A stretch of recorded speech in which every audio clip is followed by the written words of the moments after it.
It's a growing trend, Don, in our country. More young people are taking time to explore other interests before going into the workforce. Experts are calling this time a gap year. And News 4's Ellie Ingersoll is live in our studio tonight with more on why college grads are doing this. Ellie?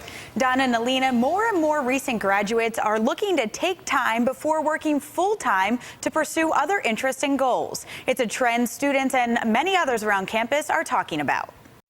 Right now in the United States, more than 20 million people are attending college. When those 4 years come to an end, some young people will enter the workforce, others will continue with higher degrees, and a growing number of recent graduates will do something different. A lot of students are really interested in, before they start their career, getting that sense of self-satisfaction that they're actually contributing to some movement, some community, some global community. These are called gap years, when someone takes a year or two to explore other opportunities. This generation of college students is really interested in kind of exploring and understanding themselves more. Arlene Caucus is the Career Services Director at the University of Buffalo. We are definitely seeing a trend, an increasing trend in an interest in this area. National numbers are reflecting the same information. There's been an almost 300% increase in people attending gap year fairs. Caucus says she feels the growth is due to multiple factors, including the 2008 economic downturn.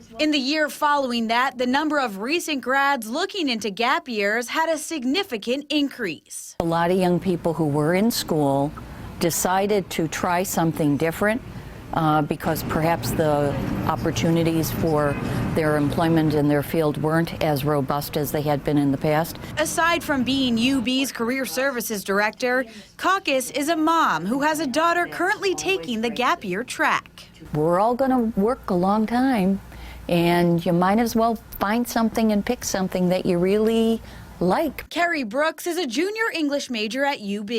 People talk about it a lot. It's kind of like, it's just, you know, if you can, then people will. Brooks says more and more of her friends and classmates are weighing the option of taking a year abroad to teach. It's safe. You know, you'll get a job in Korea or Japan. As she's gotten older and closer to graduation, that safety net comes second to other priorities in her life.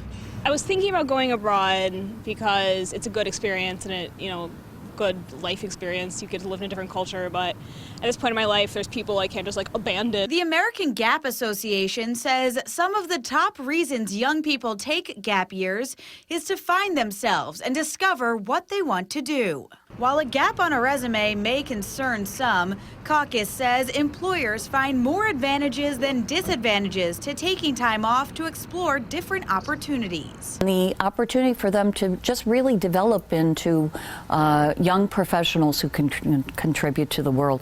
I think those are tremendous assets that employers are looking for. As a parent and someone working in higher education, Caucus's tip to other parents who have recent grads interested in taking a gap year is simple. Encourage your child to follow their dreams. Really listen to what your young people want to do with their lives and encourage them to try those things. While they're called gap years, Caucus says the people who take them are usually very busy during this time. Some of the top options for these gap years include teaching English abroad, teaching here in America, doing the Peace Corps, and getting involved with other volunteer work. For more information about gap years, you can check out our website, WIVB.com. Live in the studio, Ellie Ingersoll, News 4 at 5:30.